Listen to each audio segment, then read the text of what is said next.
بسم اللہ الرحمن الرحیم۔ کچھ دوست مسجد اقصیٰ کی تاریخ اور اس کے تعارف کے حوالے سے پوچھ رہے تھے۔ تو مسجد اقصیٰ دنیا کے اندر اللہ تعالیٰ نے جو بیت اللہ مسجد حرام جو ہمارا خانہ کعبہ ہے، قبلہ ہے، وہ دنیا کے اندر سب سے پہلا اللہ کا گھر ہے۔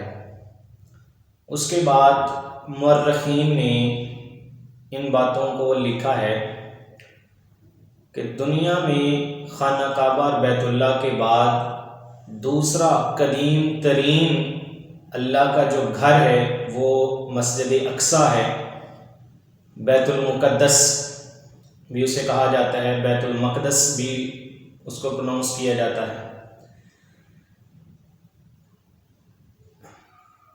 یہ فلسطین کے اندر ہے اور 2500 قبل مسیح آل سام جو تھی وہ جزیرۃ العرب سے ہجرت کر کے فلسطین پہنچتے ہیں، وہاں بھی جاتے ہیں۔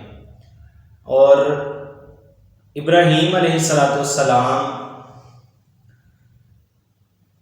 2200 قبل مسیح فلسطین کا جو علاقہ ہے اس میں جاتے ہیں۔ اس کے بعد موسیٰ علیہ السلام کے بعد جو نبی تھے یوشع بن نون، انہوں نے 1251 قبل مسیح بیت المقدس اور فلسطین کی سرزمین میں قدم رکھا۔ یوشع بن نون کے بعد 1020 کے اندر یبوسیوں نے یہودیوں کو وہاں سے نکال دیا۔ پھر یہودیوں کی طرف ایک نبی آیا سیموئیل،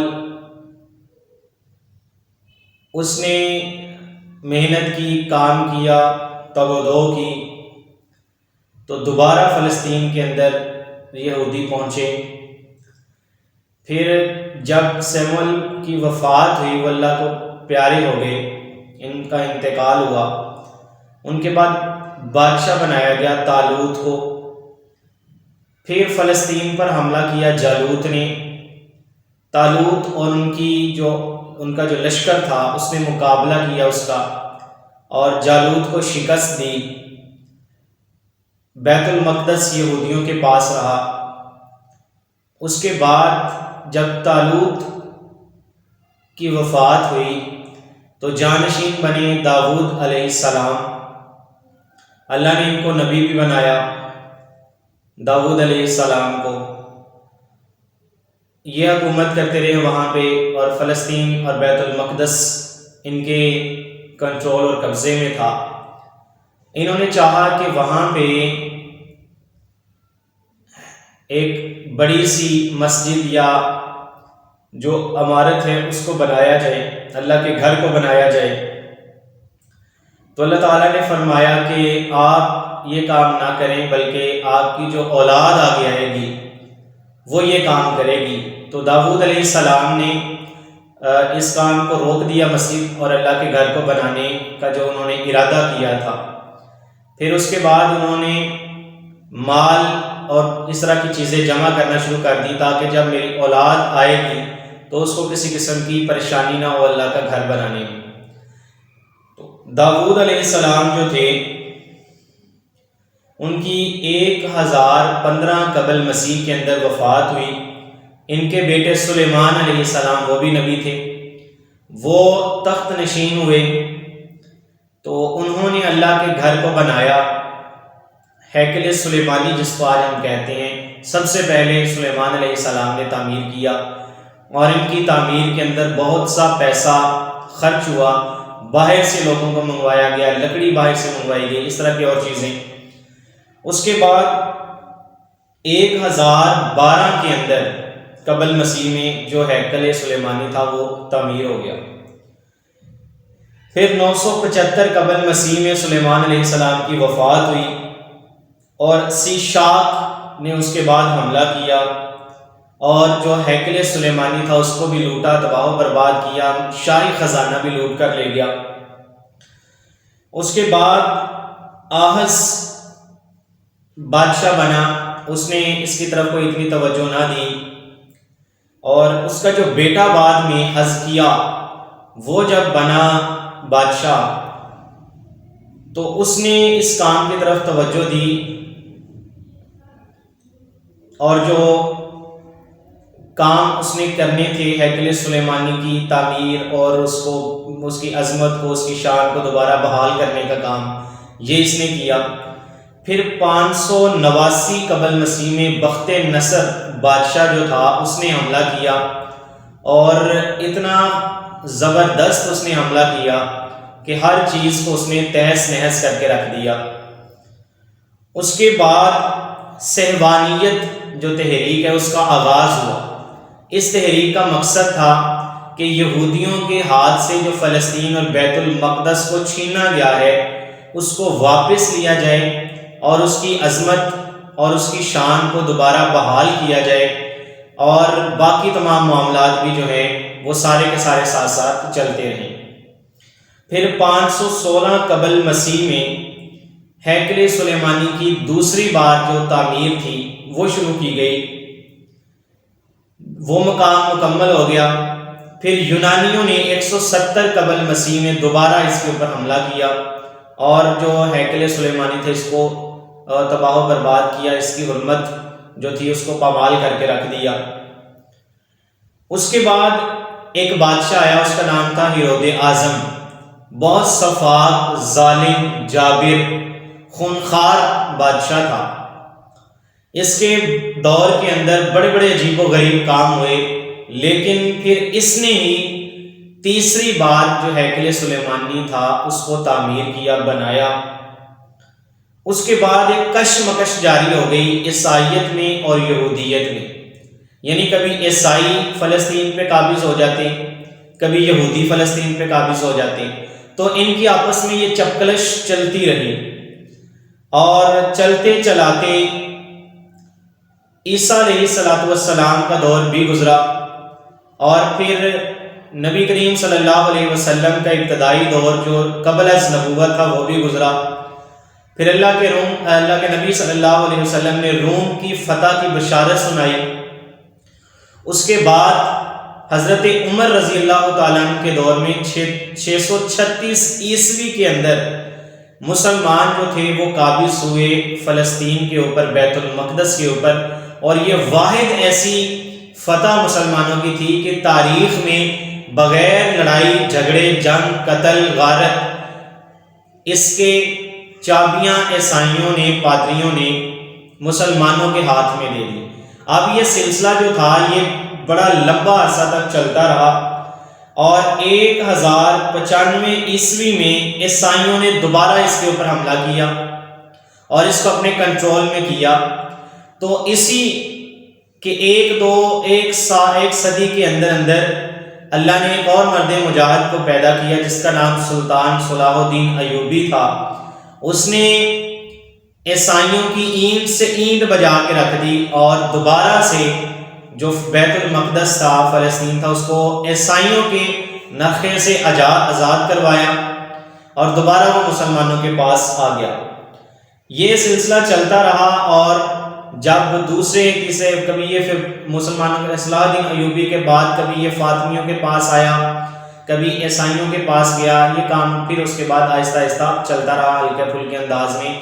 اور 1911 کے اندر جب سلطنت عثمانیہ کے ساتھ جو برطانیہ تھا اس کی لڑائی اور جنگ جاری تھی، اور پہلی جنگ عظیم کے بعد 1917 کے اندر سلطنت عثمانیہ جب ٹوٹ گئی، تو اس کے بعد یہ برطانیہ کے اندر سے اس کے کنٹرول سے نکل کے یہ پہنچا یونائٹڈ نیشن کے کنٹرول کے اندر، اقوام متحدہ یورپ امریکہ کے پاس۔ اب اس وقت تک ابھی یہ انہی کے پاس تھا، اب کچھ یہودی جو تھے ان کو پرمیشن نہیں تھی، اجازت نہیں تھی فلسطین میں آنے کی، لیکن یورپ یونائٹڈ نیشن نے ان کو اجازت دی۔ وہ آہستہ آہستہ کر کے فلسطین کے اندر آتے گئے، اور جب ان کی ایک اچھی خاصی تعداد ہو گئی تو انہوں نے بغاوت شروع کر دی۔ جب انہوں نے بغاوت شروع کی، امریکہ نے ان کو سمجھایا کہ یورپ میں اقوام متحدہ نے ان کو جو رولز اور ریگولیشن تھے ان سے آگاہ بھی کیا، لیکن انہوں نے کسی بات کو نہیں مانا اور انہوں نے فلسطین کے 2 حصے کر دیے۔ پہلے ایک پورا ملک تھا، 2 حصے کر دیے۔ اب ایک اسرائیل تھا جہاں پہ یہودی رہتے تھے، دوسرا فلسطین تھا جس کے اندر مسلمان اور دوسرے مذہب کے لوگ بھی رہتے تھے۔ اب یہ کام چلتا رہا اور 1948 کے اندر یہودیوں نے حملہ کیا دوبارہ فلسطین کے اوپر، اور جو فلسطین کا کچھ حصہ رہتا تھا وہ سارا کا سارا حصہ بھی پورا کا پورا یہودیوں کے قبضے میں آ گیا، اور اس وقت سے لے کے آج تک اب فلسطین اور بیت المقدس یہودیوں کے قبضے میں ہے۔ اب یہ جو سلسلہ چلا 1967 کے اندر اسرائیل کے ساتھ ایک دفعہ پھر لڑائی ہوئی عربوں کی، لیکن اس لڑائی کے اندر عربوں کو شکست ہوئی، دوبارہ انہوں نے اس کی طرف منہ نہیں کیا۔ یہ اس وقت سے لے کے آج تک سلسلہ چل رہا ہے۔ اب اس کے پیچھے وجہ کیا ہے؟ بیت المقدس کے بارے میں جو اتنی لڑائی یا اتنا مسائل اور پریشانیاں چل رہی ہیں، یہودی، عیسائی اور مسلمان، ان تینوں کی جو مشترکہ مقدس مقام بیت المقدس ہے، یہ تینوں کے نزدیک ہی مقدس ہے۔ عیسائی عیسیٰ علیہ السلام کی وجہ سے، اور یہودی عزیر اور دانیال علیہ السلام اور موسیٰ علیہ السلام، سلیمان، داؤد، ان تمام انبیاء کے ذریعے، اور جو مسلمان ہیں، مسلمانوں نے بھی شروع کے اندر جب حضرت عمر فاروق رضی اللہ تعالیٰ عنہ نے اس کے اوپر حملہ کیا اور وہ مسلمانوں کے قبضے میں آیا، مسلمانوں کی بھی ایک خاص نسبت ہے اس کے ساتھ، اور یہ 17 مہینے تک مسلمانوں نے جب اسلام کا آغاز ہوا تو بیت اللہ کی بجائے اب بیت المقدس اور مسجد اقصیٰ کی طرف منہ کر کے نماز پڑھی۔ شب معراج کا واقعہ اس کے ساتھ ایک خاص تاریخی حیثیت رکھتا ہے۔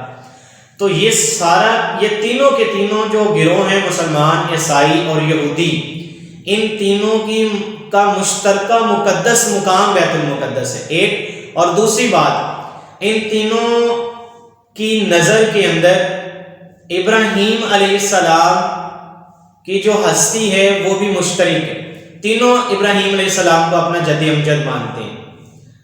اب مسلمان جو اتنی وہ کرتے ہیں، کام کرتے ہیں، اور اتنا فلسطین اور بیت المقدس کی عظمت اور حرمت کی بلندی اور شان اور اس کی آزادی کے لیے کام کرتے ہیں، اس کی وجہ یہ ہے کہ یہودی اور عیسائی اپنے اصل دین سے کافی دور جا چکے ہیں، اور وہ دنیا کے اندر شر پھیلانا، قتل و غارت کرنا اور انتشار کو پیدا کرنا، کشمکش کو پیدا کرنا، اس سسٹم کو نہیں چھوڑتے۔